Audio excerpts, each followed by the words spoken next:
Welcome to Alleghany Memories. I am Suzanne Irwin, and on behalf of the Alleghany Historical Genealogical Society, it is my pleasure to welcome you inside to the Historical Museum located on Main Street in Sparta, North Carolina, and to episodes of interviews with older folks in our area. Each episode is an oral history featuring personal remembrances about life during the Great Depression, the war years, and other life-defining events that will be of interest to you, and learn what sculptured the lives of those who participate in these interviews. Now, during these interviews, we will encounter ideas, goals, and the deep faith that defined a way of life which is our common heritage. There are no scripts. The people who share remembrances can choose their interviewer and be comfortable in telling their stories in their own words. The interview can also be conducted in a place of their choosing, perhaps in the comfort of their own home. On behalf of the Alleghany Historical Genealogical Society, we encourage your participation, and if you know of relatives or friends who have special remembrances, we welcome you to contact the Society and join us in this very enriching project. Where were you born? Grayson County. Grayson County. And your parents were? Stephen, Jensen Joe Hall. Okay. Now, tell me, your early life, what was it like? Where were you, well, before I get to that, what year were you born? 1931. 1931. So you have vivid memories of World War II, do you not? Yeah. What about the Depression? What was the impact of the Depression in this area and on your family? Well, we were poor, but we didn't realize it until somebody told me that. I've heard that a lot. So there was food on the table. Food on the table.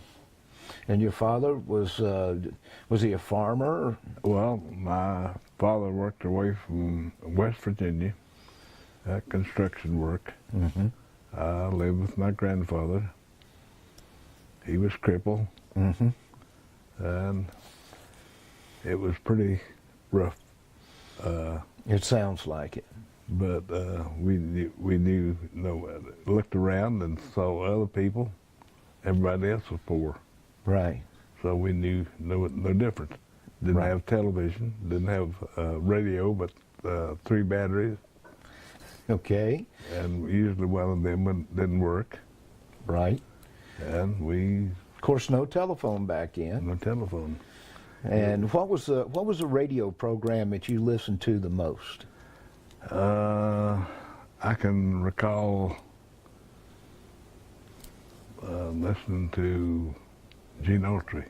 Grand Ole Opry? Did you listen to the Grand Ole? Just Gene Autry? You didn't leave it on. Yeah. So basically it was batteries. Batteries. Because we hadn't had rural electrification at that time, if memory serves me correct. Was your grandfather's place, was it on a farm? On a farm. So you helped on the farm and helped take care of your grandfather. Yeah. You're well aware of what it's like at 5 o'clock in the morning to go to the business end of a cow, I bet. Yes, we did. What impact did World War II have on this area and your family? Well, we had occasion, we had the blackout. Blackouts in this area? Blackout.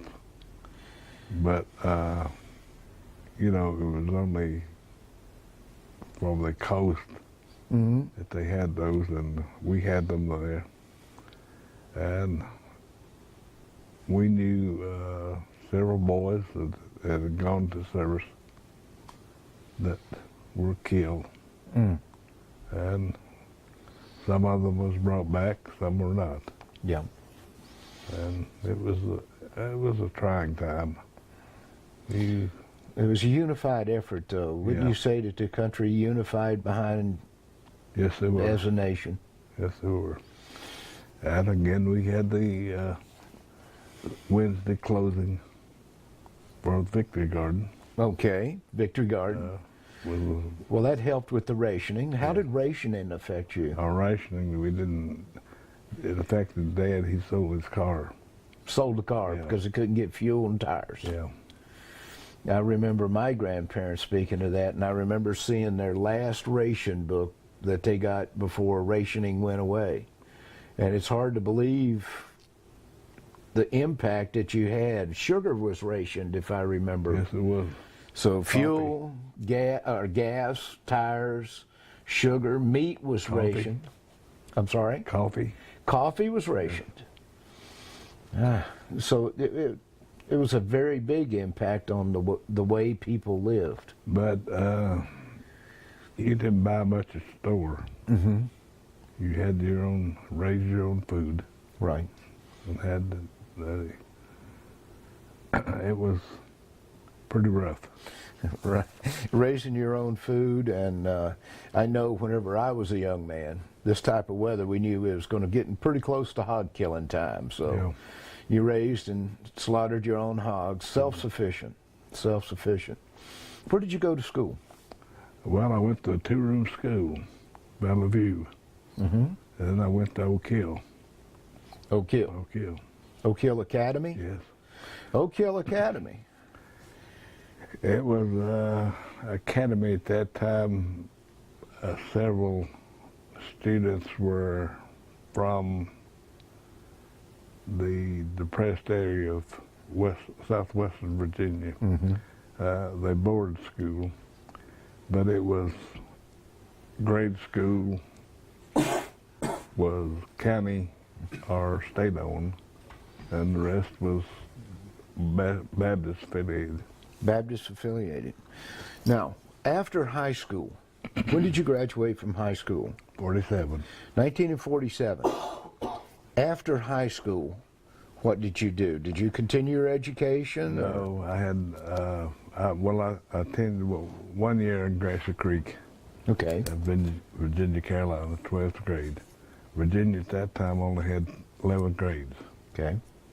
So I attended that till, and I worked at odd jobs until I become a Marine. Now, when did you enter the Marine Corps? 1952, 1952. yes. I take it that that was a big transition from civilian life to life as a recruit at Paris Island? It was quite different. I thought it was, well, it was a busload were drafted, and I was the only one that volunteered for the Marine Corps. So now let me get this straight. They were drafting Marines in 1952, and you had enlisted as a volunteer. Yeah. Did you end up in a recruit platoon at Paris Island with a bunch of draftees? I don't know. You never. No. So they separated you at Paris Island. Now, I know that your drill instructors were caring, loving, even-tempered individuals that just led you through boot camp. Yes, very much so. Now, tell me the truth, Bill. What was boot camp like? Well, I thought it was pretty good. Went to Richmond. I was enlisted when I joined in Richmond. Was put on a train to Genesee, and I thought that was a pretty good deal. We got You a ever movie been on a ticket. train before? No, never been on a train before. We had a movie ticket and a meal pass, and we caught the train and got there, and so we put us on the naval bus, took us to Paris Island, and things were going pretty good till we got off. And there's a corporal Yeah. out there who kicked everybody in the ass and said this is the last time he walk, he'd run from now on. He wasn't telling you a fib either, was he? No, So that nice, caring, gentle touch that you got initially. Did they have the yellow footprints at that time? the what? Yellow footprints. I don't recall those. Okay. Now, the reason why I ask, right now at Parris Island, whenever you come into Parris Island and go to what is referred to as receiving barracks, as the recruits are greeted, they're told to get off the bus and stand on the yellow footprints. That's why I'm referencing that. I don't recall that. What was your training like? I do recall we were put in a huge seeming building with bunk, and you stored the gear underneath. And one guy stored his gear underneath, and he came back to the wrong bench. And he told Sergeant, I've got somebody stole my gear. So the sergeant went into a rage. He got a damn bunch of thieves and crooks and said, "Oh, sir, I see my bunk. I was the wrong bunk." But I'll tell you what he had to go around and quote. Well, we can edit it out, so we'll put it on us.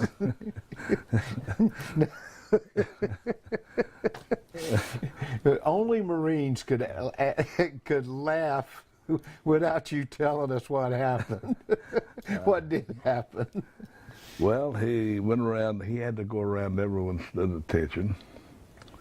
And he told everybody he was still a little bird fucker.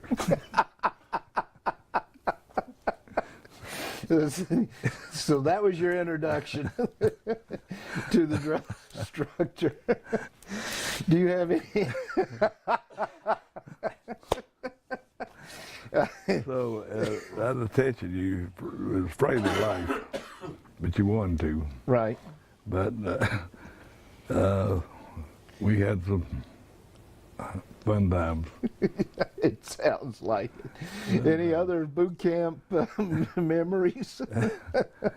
You didn't call your rifle a gun by chance, did you? Well, no, you didn't. Not but one time. One time is all it took.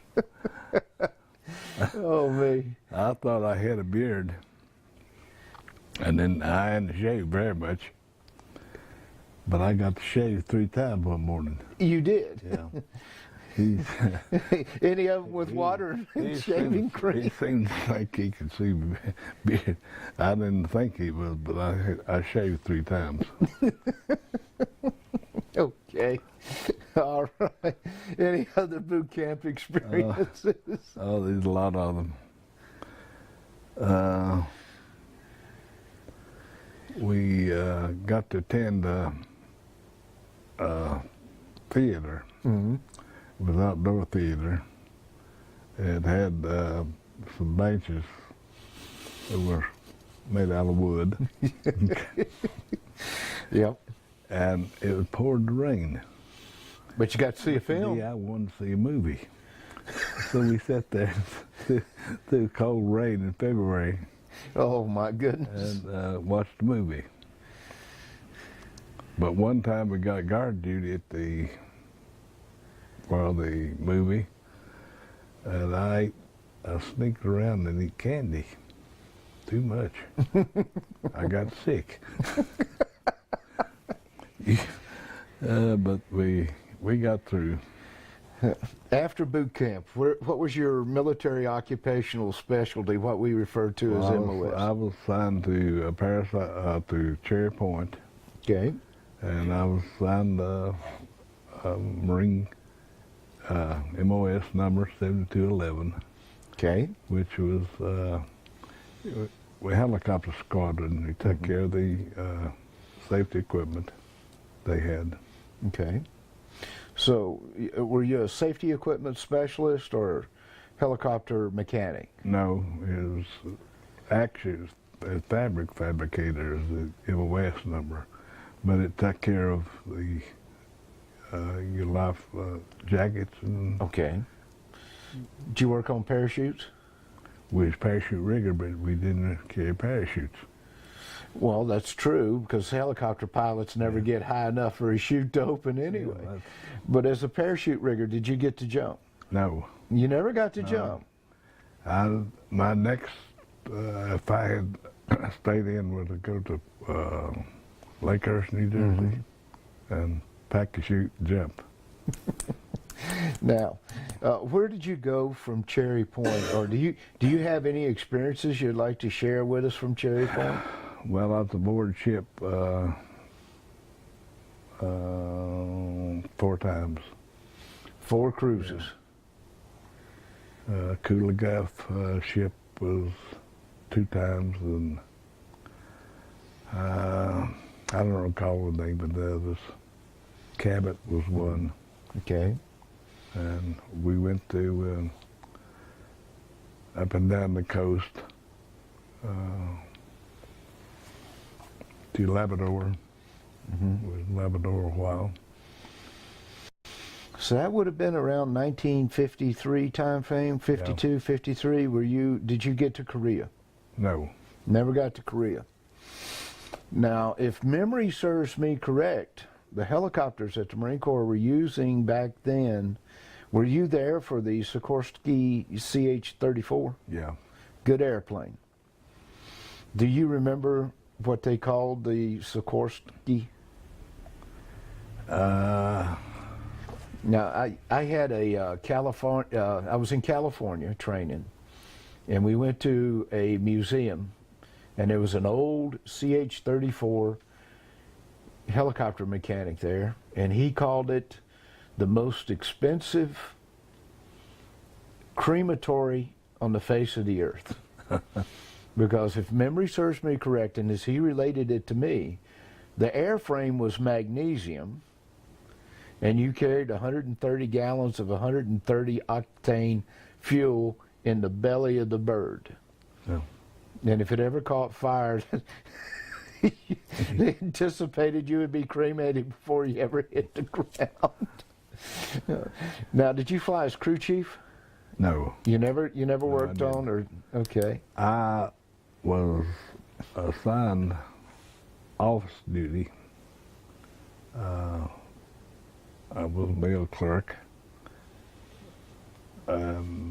We had in the squadron, in the air group, we had 5 helicopters crash 5 crashed in 1 week.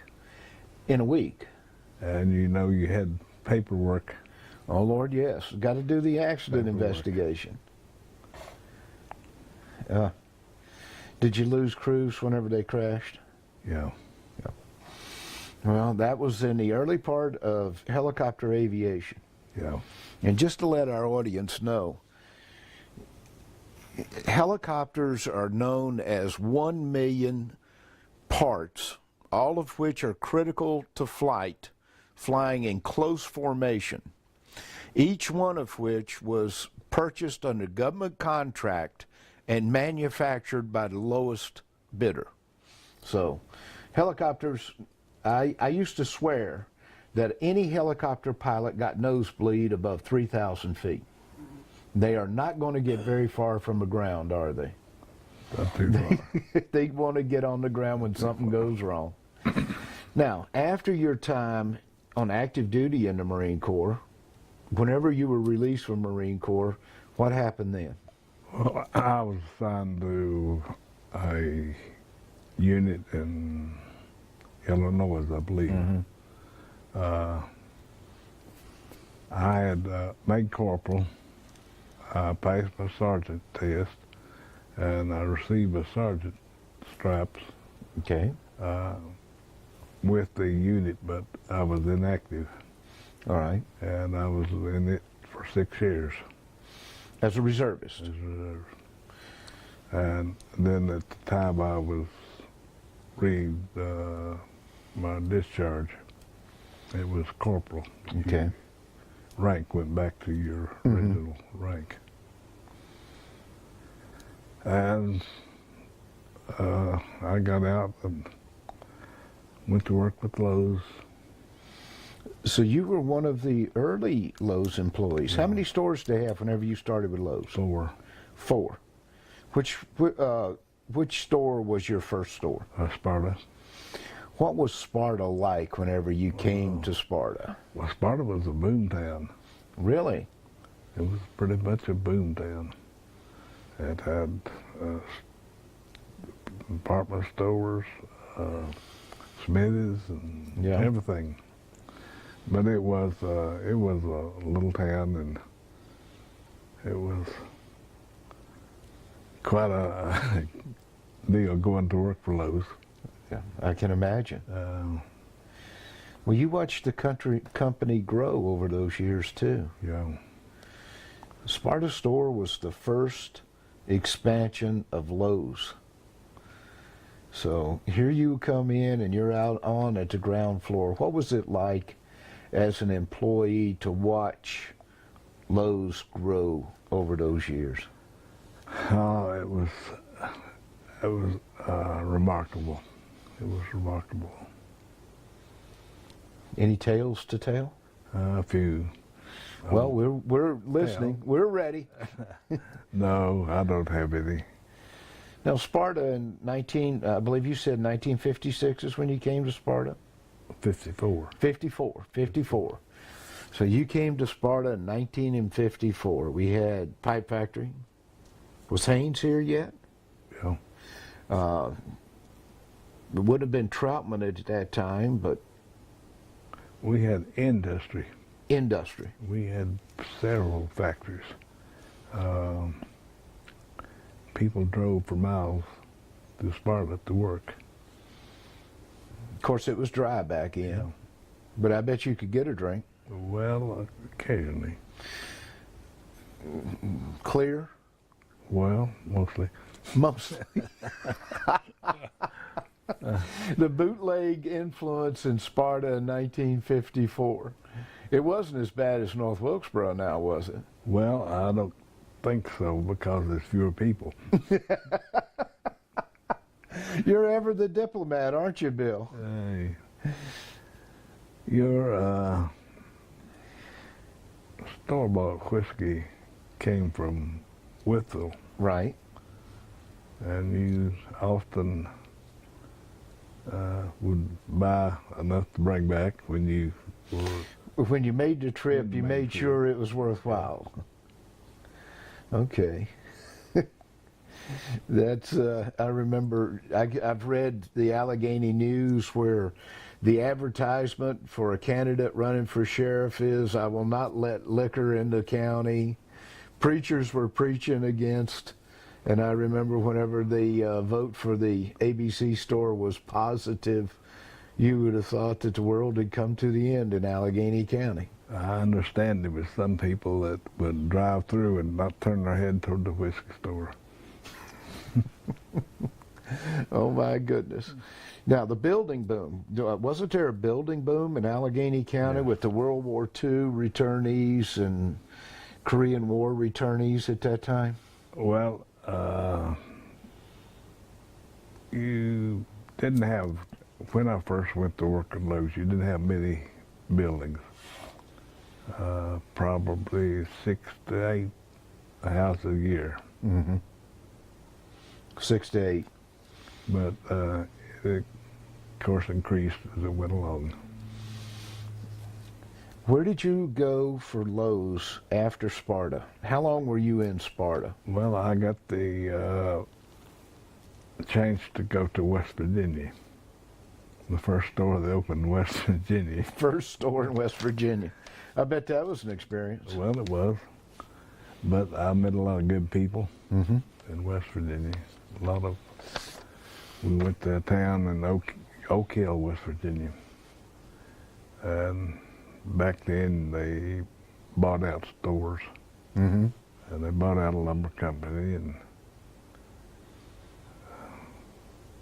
But since they have moved to Beckley, and they have built I believe 3 stores there. Okay. 3 stores in Beckley, West Virginia. Was it West Virginia? Yes. Okay. Now, were you there as an employee, store manager? Assistant manager. Assistant manager. And Did you get your own store? Pardon? Did you get your own store? I came back to Sparta and got the manager store. You managed Sparta.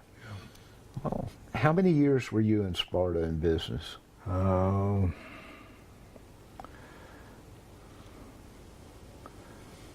12 years.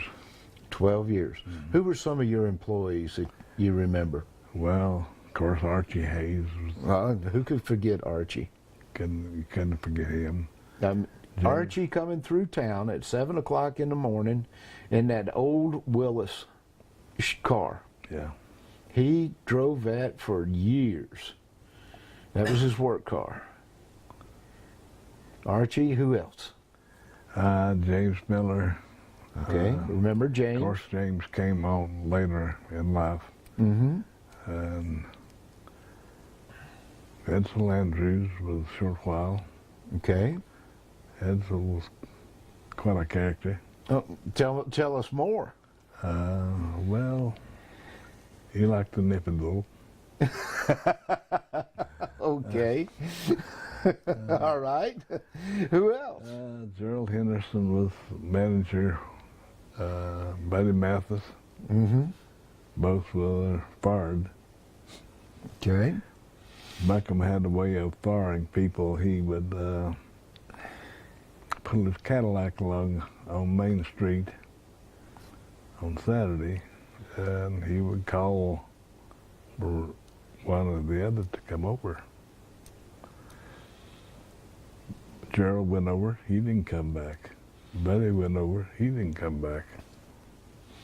I thought I was next, but I wasn't. You missed it by that much, huh? That much. All right. Golly. Now, when did you retire out of the Sparta store? Yes. When did you retire? 1971. 71. So you were with Lowe's for 17 years? Yeah. 71. Now, what about after 1971 in retirement? Oh, I bought some land, traded some land, different things. Enjoyed life? Enjoyed life. How did your Marine Corps service influence your work? I was hired by Mr. Buckham. I borrowed a typewriter when I got out, and I would answer resumes to various companies. And one evening over in Virginia, Edith Richardson came over and wanted me to go to North Wilkesboro to see Hal Church. Mm-hmm. So I went, and that was my beginning with the Lowe's. Now be doggone. Okay, Bill, you told me that in your early days in Lowe's store, after the plastic pipe started coming in, that you would have calls for copper pipe. You wondered why they wanted copper instead of plastic, or did you know better than to ask? Well, you found out pretty soon that you didn't ask questions. So you sold a lot more copper pipe than you did plastic back in? Were there that many houses being built? No. Okay. I think there's an underlying story there, but you just weren't going to ask, were you? You just didn't ask what they were going to use it for. You found out shortly that you didn't ask too many questions. Somebody advised you not to ask too many questions about the copper pipe. Now, if I remember correctly, if a housewife wanted to do canning or jams and preserves, and she wanted 25-pound bag of sugar, she had to sign for it at that time, if I'm correct. Well, there used to be a store across from the store Yeah. that was occasionally loaded out sugar by the truckload. Oh, really? Just occasionally? Yes, occasionally. So this is a small grocery store loading. Okay, we won't inquire too much anymore. Now, Alleghany wasn't that bad for moonshine, was it? I mean, that load had to be going to Wilkes County. It surely did. It surely did. Okay. You ever see any cars that were questionable on the road back in? Quite a few. I can recall a 40 Plymouth coupe that Dale was a state trooper. Okay. He had caught around random one, and it was hauled out, and it was loaded, and it would haul a lot of liquor. But Sparta was a good town. Mm-hmm. We had customers that came from West Virginia, a lot of them, Virginia and West Virginia. At that time, building material was scarce, Mm-hmm. and it was high. Right. Lowe's got the start from selling that. Yeah. That's the way they got their start. And certainly, did you ever imagine, whenever you started working for Lowe's, that it would grow into what it is today? Never. Never. Never would have thought it would be what it is. Right. But I bet it was fun working there over the years. Yeah, it was. Never a dull It moment? was. Never a dull moment.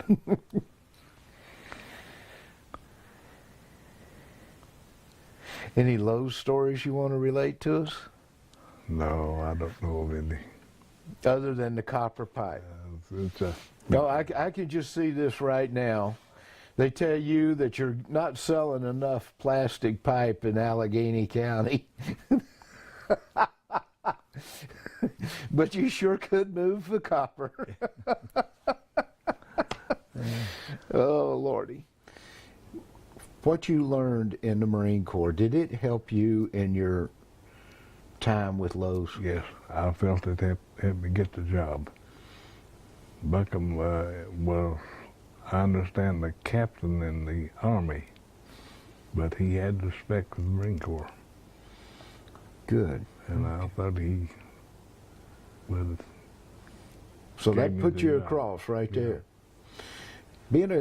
Having time as a corporal in the United States Marine Corps, were you able to use that experience as a non-commissioned officer as a manager? Yeah. So the Marine Corps influenced you positively, I take Yes, it. it did. Yeah. Yes, Well, it did. You've done a lot for the local Marine Corps League. You've done a lot for the community. You're married to Miss Betty, lovely young lady. And I think you've had a good life, my friend. Yes, I have. We enjoy you. Thank you. We had a good time in Washington, D.C., too, We didn't did. we? Does anything about that trip that impressed you? Oh, man, those guys standing out there, it's tension. And we're talking about the 8th and I Yeah. trip, where we got to observe the 8th and I parade on a Friday night. That was something. Of course, whenever you were young and in the Marine Corps, you were just as sharp, I'm sure. Well, I don't know. I tried to be, but I don't know. I think you're modest, my friend. How long were you on active duty? 2 years. 2 years. Mm-hmm. In 1952 to 1954. Mm-hmm. After the Korean War, making rank was rather slow. So if you spent 2 years and came out as a sergeant, you were doing rather well, my friend. Yeah, I think you're modest about your service. Well, I don't know.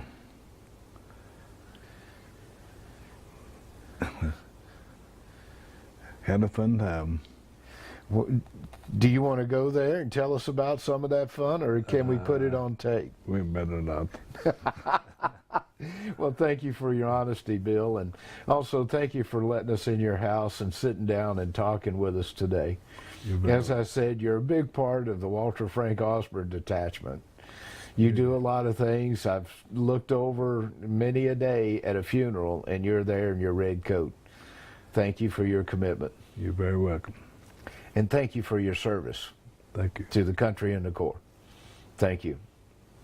I hope you have enjoyed this episode as much as I have. Again, it is a pleasure that the Historical Museum and the Genealogical Society of Alleghany has started this project. It will be a remembrance for future generations of Alleghany County. Thank you.